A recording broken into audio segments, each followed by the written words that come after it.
సత్యయుగం. అంటే చూడండి, మన గుణం ముఖ్యం, రూపం కాదు. అందుకనే ఇక్కడ మనం ధ్యానం చేస్తే ఏమవుతాము అంటే దైవాలం అవుతాం. అంటే ఈ గుణాలన్నీ మెల్లిమెల్లిగా ఎప్పుడు పోతాయి? నేను 15 ఏళ్ళాయే, నేను 20 ఏళ్ళాయే, నేను 30 ఏళ్ళాయే ధ్యానం చేస్తే మరి నీ గుణం మారిందా? ధ్యానం దేని కొరకు అంటే అమ్మ, మనలో మార్పు రావడం కోసం. మరి మనలో మార్పు ముసలైనాక రావన్నా, చిన్నప్పటి నుంచి రావన్నా? మరి ధ్యానం ఎప్పటి నుంచి అవసరం? Very good, claps. అంటే ధ్యానం ఎప్పటి నుంచి అవసరం అంటే మనకి గుణం ముఖ్యం.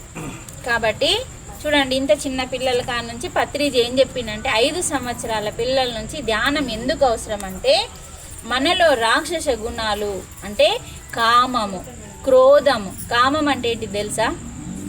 కామము అంటే కోరికలు. నీకు అసలు అవి తీర్చుకునే స్తోమత లేదు, కానీ నీ కోరికలు ఆకాశాన్ని అంటుతున్నాయి. వాటి వల్ల ఏమవుతుంది? నీకు నష్టం జరుగుతుంది. ఆ కోరిక తీరకపోతే నీకేమైంది? కోపం వస్తుందా లేదా? వస్తుందా లేదా? నోరిప్పండి. Very good. చూడండి, మీకు ఒక కోరిక కలిగింది, పాపం మీ సార్కి అది తీర్చే స్తోమత లేదనుకోండి, అప్పుడు మీకు సుర్రుమని ఏమొస్తుంది? ఇప్పుడు కోపం లేదన్నారు కదా, వచ్చిందా లేదా? సరే, కోపం వస్తుంది. కోపం వస్తే ఏం జరుగుతుంది? వివేకాన్ని కోల్పోతాం, అంటే మంచి చెడుని కోల్పోతాం.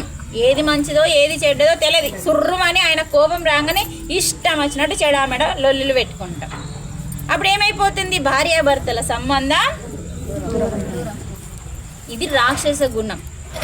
అంటే చూడండి, కామ, క్రోధ, లోభ, మోహ, మద, మాచర్యాలు అనే 6 గుణాలు మన లోపల ఉన్నాయి. అంతకుముందు 3 గుణాలు చెప్పుకున్నాం. ఇవి 6. ఫస్ట్ చెప్పుకున్నాం 3 గుణాలు. ఏంటి చెప్పండి? ఇక్కడ ఉన్నారా మీరు అందరూ? అసలు తమో గుణం, రజోగుణం. నువ్వు బంగారు తల్లి, మీరు చెప్పండి. ఇక్కడ ఎవరున్నారో ఎవరు లేరు ఇప్పుడే చెప్తాను నేను. మీరు చెప్పండి మేడం ఒకసారి గట్టిగా. ఫస్ట్ తమో గుణం చెప్పాలి, ఎందుకంటే ఓకే రైట్, కరెక్ట్ ఆన్సర్ అయితే చెప్పిండ్రు. ఆ 3 గుణాలు, ఈ 6 గుణాలు మొత్తం కలిపి 9 గుణాలని పోగొట్టుకోవడమే నవరాత్రులు. దుర్గా నవరాత్రులు వస్తాయి కదా దసరాకి. 9 రాత్రులు దుర్గామాతను ఊకునెట్టుకొని పూజలు చేసుడు, ఎర్ర చీర కట్టినావా, పచ్చ చీర కట్టినావా, ఏ నగలేసినావు, ఏ మాలేసినావు, ఇదే చూస్తాను తప్ప నిమ్మకాయ మాలేసినావా. ఎందుకు 9 రాత్రులు? ఒక్కొక్క రాత్రి ఒక్కొక్క గుణాన్ని అమ్మ పాదాల దగ్గర వదిలిపెట్టడం కోసమే ఒక్కొక్క రాత్రి. అందుకని నవరాత్రులు. నవ అంటే 9 రాత్రులు 9 గుణాలని అమ్మ పాదాల దగ్గర వదిలిపెట్టడమే దుర్గా. అంటే 10వ రోజు 9 గుణాలని వదిలిపెట్టుకున్న 10వ రోజు విజయాన్ని సాధించిన విజయదశమి. దాన్నే మనం దసరా అంటున్నాం. అంటే ప్రతి పండగకి అంతరార్థం ఉంది. ఎందుకు తెలుసుకోవాలా? మీ వాడలో నువ్వు దుర్గమ్మ పెట్టుకుంటే మా వాడలో నేను పెట్టుకోనా? ఇవా పూజలంటే ఇవేనా? దీన్ని ఏమంటాం? వాళ్ళు పెట్టుకున్నారు, మనం పెట్టుకోవాలి. మన వాడకట్టోళ్ళందరూ కలిసి మనం వాళ్ళకంటే పెద్దది పెట్టుకుందాం. దీన్ని ఏమంటాం? అహంకారం. భక్తి ఉందా అక్కడ? లేదు. మరి మీరు ఎంతో ఖర్చు పెట్టి అక్కడ ఎన్నో పూజలు చేస్తారు, అది చెప్పలేరు అక్కడ. అంటే అమ్మ ఎక్కడ ఉన్నా నువ్వు మెయిన్ ముఖ్యమైనది ఏంటి? 9 నవరాత్రులు ధ్యానం చేసి ఈరోజు నాలో ఉన్న అవసరం లేని కోరికలనే కామాన్ని అమ్మ నీ పాదాల దగ్గర వదిలిపెడుతున్నానని చెప్పి ధ్యానం చేసి ఇంకెప్పుడు అనవసరమైన కోరికల జోలికి వెళ్ళకుండా నేను ఒక మెట్టెక్కుతున్నాను అని అమ్మ పాదాలకి సమర్పించడమే 1వ రాత్రి. ఇప్పుడు అర్థమైందా దుర్గా నవరాత్రులు ఎందుకు అలా చేసుకోవాలా? 9 రోజులు మనం రాత్రి పూట చాలా ఇంపార్టెంట్. ఎందుకంటే అమ్మ దుర్గామాత 9 రాత్రులు 9 అవతారాలు ఎత్తింది. పోషమ్మ, మైషవ, మారేవ అన్ని అవతారాలు ఎత్తింది. ఆది పరాశక్తే అంటే అమ్మవారే. అంటే ఈ సృష్టిని రక్షించే శక్తే 9 అవతారాలు ఎక్కింది. 9 అవతారాలు ఎత్తి లాస్ట్ చివరికి దుర్గామాత అవతారం ఎత్తి సంహారం చేసింది. ఎవరిని? మహిషాసురుణ్ణి. అంటే మనలో ఉన్న అసురుణ్ణి. మహిషాసురుడు అంటే మనకు అక్కడ సినిమాలో చూపిస్తారు. ఆ మహిషుడు ఎక్కడున్నాడంటే మన మనస్సులో ఉన్న రాక్షసుడే మహిషాసురుడు. మనలో ఎన్ని రాక్షసులు ఉన్నాయి? అవి ఎక్కడున్నాయి? మనస్సులో ఉన్నాయి, లోపలున్నాయి. మరి అందుకే శ్వాస మీద ధ్యాస అంటే ఏంటిది? లోపలికి ప్రయాణం. రాక్షసుల్ని పంపించడానికి మనం ఎక్కడ రాక్షసుడు ఉంటే అక్కడికి వెళ్ళాలి కదా. నువ్వు వీడున్నావు, రాక్షసుడు అక్కడ ఉన్నాడు, నువ్వు అక్కడికి వెళ్ళాలి కదా.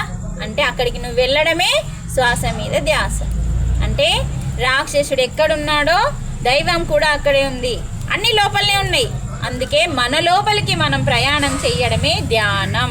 ఇప్పుడు ధ్యానము మన గుణాన్ని మారుస్తుంది. మనలో ఉన్న 9 గుణాలని పోగొట్టి మనలో మరి ఏ గుణాలు వస్తాయి? ధ్యానం నిష్టగా. నిష్ట అంటే కాలు చేతులు అడుకో, తానం చేయు, 12 సార్లు తానం చేయి, ఇది రాదు. నిష్ట అంటే పట్టు, శ్రద్ధ. మన లోపల శ్రద్ధ ఉండాలి, పట్టుదల ఉండాలి. అంటే మన మనస్సుకి ఎటువంటి ఆటంకాలు రానియకుండా, ఎటువంటి ఆలోచనలు రేపు చేద్దాంలే ధ్యానం, దీన్ని శ్రద్ధ అనం, పట్టు అనం కదా. ఇవాళ చేస్తామన్నది ఇప్పుడే చేయాల, రేపు చేస్తామన్నది ఇవాళ చేయాల, ఇవాళ చేస్తామన్నది ఇప్పుడే చేయాల. దాని పేరే శ్రద్ధ. అందుకనే అశ్రద్ధ, శ్రద్ధ, మహాశ్రద్ధ 3 ఉంటాయి. అశ్రద్ధ తెలుసు, అశ్రద్ధ అంటే తెలుసు. దేని మీద శ్రద్ధ ఉండదు, అప్పుడు 0. శ్రద్ధ ఏదో మామూలుగా ఇటు వింటాం, మళ్ళీ ఇటు పెడతాం. మహాశ్రద్ధ ఇట్టుండ అంటే ఇటే, ఎటు పోదు ఇక, మొత్తం నీ లోపల దిగేదాకా అట్లుంటుంది నీ ఫోకస్. అంటే చూడండి, మనకి ఎప్పుడైతే ధ్యానము అనేది ఏం చేస్తుందంటే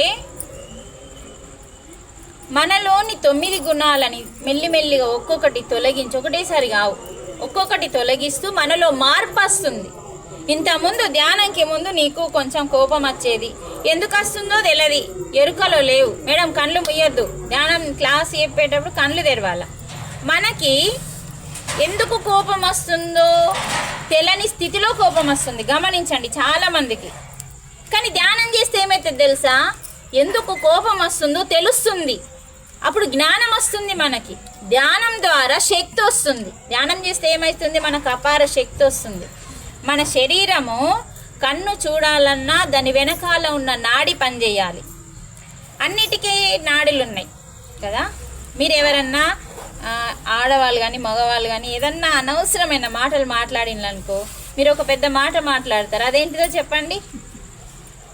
నాలుకకి ఏం లేదు, ఎటంటే మాట్లాడుతుంది అంటమా లేదా? నాలుకకి నరం లేదు, ఏదంటే అదే. నాలుకకి ఒక్కదానికే నరం లేదు, మిగతా ప్రతి దానికి నరం ఉంది. అంటే చూడండి, ధ్యానంలో ఏం జరుగుతుందంటే నాడీ మండల శుద్ధి జరుగుతుంది. ఏం జరుగుతుంది? నాడీ మండల శుద్ధి. కండ్ల దగ్గర ఉన్న నాడులు, ముక్కు దగ్గర ఉన్న నాడులు, చెవి దగ్గర, నీ శరీరంలో పై నుంచి కింది వరకు ఎన్ని ఉన్నాయంటే 2,72,000 నాడులు ఉన్నాయమ్మా. ధ్యానం అంటే ఏం చేస్తారంటే దాన్ని శుద్ధి చేసుకోవడం. అది శుద్ధి అయితే కళ్ళు సూపర్గా కనబడతాయి, నో కళ్ళద్దాలు, నో డాక్టర్. అప్పుడు ముక్కు చక్కగా ఉంటుంది, శ్వాస చక్కగా ఆడుతుంది, చెవులు చక్కగా వినబడతాయి, ఇంకా కాలు చేతులు బాగుంటాయి. అంటే నీ శరీరానికి నాడికి సంబంధం ఉంది. అందుకని ధ్యానం చేస్తే ఏమైతే అంటే మనలో ఉన్న నాడులన్నీ నాడీ మండల శుద్ధి. అంటే బయట ఉన్న పరమాత్ముని యొక్క, అంతటా నిండి ఉన్న పరమాత్ముని యొక్క శక్తి ఎప్పుడైతే నీ బుర్రలో ఏ చెత్త లేకుండా ప్రశాంతంగా, ఇది లేదు ఆలోచన, అది లేదు, ఇది లేదు, అది లేదు, ఏది లేదు నా నెత్తిలో, అలా ప్రశాంతంగా ఎప్పుడైతే కూర్చుంటావో అది ఎప్పుడైతుంది? శ్వాస మీద ధ్యాస పెట్టినప్పుడు మనకి ఏ బుర్రలో ఏ ఆలోచన రాదు. ఎందుకు శ్వాస మీద ధ్యాస పెడితే రాదు అంటే శ్వాసకి అంత పవర్ ఉందన్నట్టు. అర్థమవుతుందా? శ్వాసకి అంత శక్తి ఉంది అన్నట్టు.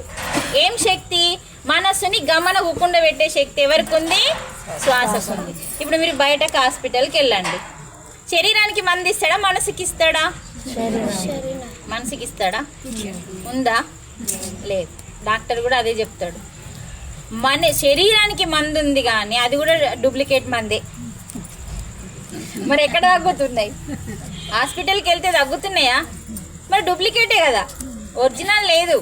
అంటే చూడండి, మనకి శరీరానికి మంది ఇస్తున్నాడు, మనసుకు మంది ఇవ్వలేడు ఆయన. ఎందుకంటే మనసు బయట లేదు, మనసు ఎక్కడుంది?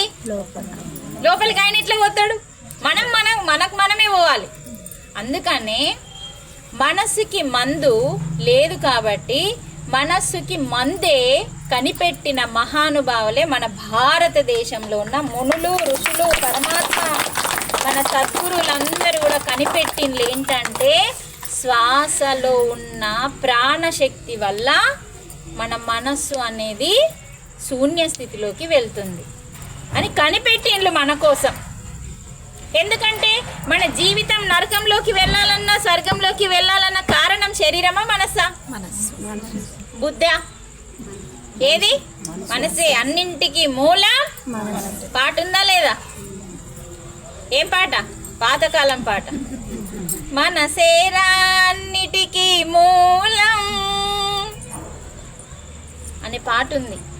ఇలాంటి పాత పాటలు తీయండి, అప్పుడు జ్ఞానం అర్థమైతే. ఎందుకంటే పాత ప్రతి పాటలో ఆత్మజ్ఞానాన్ని పెట్టిండ్రు అప్పటోళ్ళు. అందుకనే అన్నింటికి మూలం మనసు కాబట్టి మరి ఇప్పుడు మనసుని మన ఆధీనంలోకి తెచ్చుకోవాలి కదా. ఇప్పుడు మన ఇల్లు ఉందమ్మా, మన ఇంట్లో 4 పిల్లలు ఉన్నారు, 3 పిల్లలు మంచిగా ఉన్నారమ్మా, మనం చెప్పినట్టు తింటున్నారు. ఒక్కడు ఏం చేస్తాడంటే ఈ 3 పిల్లల్ని ఎడగొడుతున్నాడు. అప్పుడు నువ్వేమంటావు? అన్నింటికి మూలం నువ్వేరా అంటావా లేదా? అన్నింటికి మూలం నువ్వేరా కారణం అని ఆని తిడతామా లేదా? ఈ 3 తిడతామా? వాళ్ళని జడగొట్టింది వీడే కాబట్టి వీడిని తిడుతున్నాం. అంటే అన్నింటికి మూలం మన మనస్సే. మరి అప్పుడు ఆ పిల్లాన్ని ఏం చేస్తాం? వీళ్ళకి దూరం ఉంచుతామా లేదా?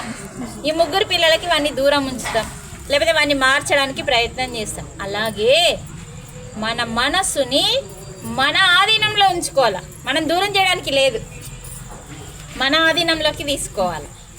శ్వాస మీద ధ్యాస అని ధ్యానం చేస్తే మనస్సు మనం చెప్పినట్టు వింటుంది, మనస్సు శూన్యమవుతుంది. ఫస్ట్ చెంచలం మన మనసు. మన దగ్గర కోతులు బాగున్నాయి, కోతి అంటే ధ్యానం లేదు, ధ్యానం చేస్తే హనుమంతుడు అవుతాం. అదే జాతికి చెందినవాడు కదా హనుమంతుడు కూడా. అంటే చూడండి, ధ్యానం లేని వాళ్ళు అలా చెంచలం కోతిలాగా, అది అప్పుడే అక్కడికి వెళ్ళి ఇక్కడికి, ఇక్కడికి వెళ్ళి అక్కడికి, ఎక్కడ దుంకుతుందో అర్థం కాదు. మన మనస్సు కూడా అలాగే తైతక్కలాడుతుంది. ఎప్పుడైతే ధ్యానం చేస్తామో హనుమంతుని స్థితి మనకు వస్తుంది. అంటే మన యొక్క శ్వాస ఏం చేస్తుందంటే మన యొక్క మనస్సుని కంట్రోల్ చేసే శక్తి దానిలో పరమాత్మ పెట్టిండు. అందుకే దానిలో ప్రాణశక్తి ఉంది. శ్వాసలో ఏముంది? ప్రాణశక్తి ఉంది. అది కనిపెట్టింది ఎందరో కపిల ముని, బుద్ధుడు, పత్రిజీ, ఇలా ఎందరో యోగీశ్వరులు అందరూ కూడా కనిపెట్టి శ్వాస మీద ధ్యాస. వాళ్ళు కనిపెట్టడానికి ఒక జీవిత కాలం సరిపోయింది వాళ్ళకి. మనం ఏమైనా కనిపెడుతున్నామా? కనిపెట్టిన దాన్ని పట్టుకొని కూర్చుండుకే మనకు కష్టంగా ఉంది. చూడండి, వాళ్ళ జీవితాలు త్యాగం చేసిండ్రు. ఎందుకంటే మనిషికి దుఃఖం ఉంది. ఎందుకు కనిపెట్టిండ్రు? వాళ్ళకి పని పాట లేదా? భార్యలు లేరా? పిల్లలు లేరా? శిష్యులు లేరా? ఇల్లు లేదా? ఉంది. ఎందుకు? ఆయన ధర్మం అది, ఆయన బాధ్యత ఒక యోగిగా. ఎందుకు? ఏమి అంటే మనిషికి దుఃఖం ఎందుకుంది, ఎలా పోవాలి అని తెలుసుకోవడం కోసం, మన కోసమేనా కాదా?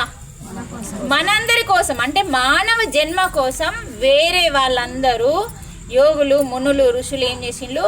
కనిపెట్టడానికి వాళ్ళు తపస్సు చేసి కనిపెట్టిండ్రు.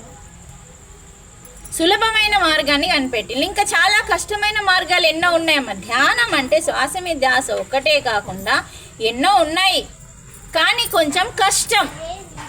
అన్నిటికంటే సులభమైన మార్గం నీ ఇంట్లో పని నువ్వు చేసుకుంటూ, నీ సంసారంలో ఉంటూ, డబ్బులు సంపాదించుకుంటూ కూడా మనం ధ్యానం చెయ్యొచ్చు అని సులభమైన మార్గాన్ని కనిపెట్టి ఇచ్చిండు మనకు బుద్ధుల వారు. మరి బుద్ధుల వారి దగ్గర ఉన్న శిష్యుడే మన బ్రహ్మర్షి పితామహ పత్రిజీ గారు. ఆయన దగ్గర అప్పుడు 2500 సంవత్సరాల క్రితం ఆయన దగ్గర ఉన్న శిష్యులు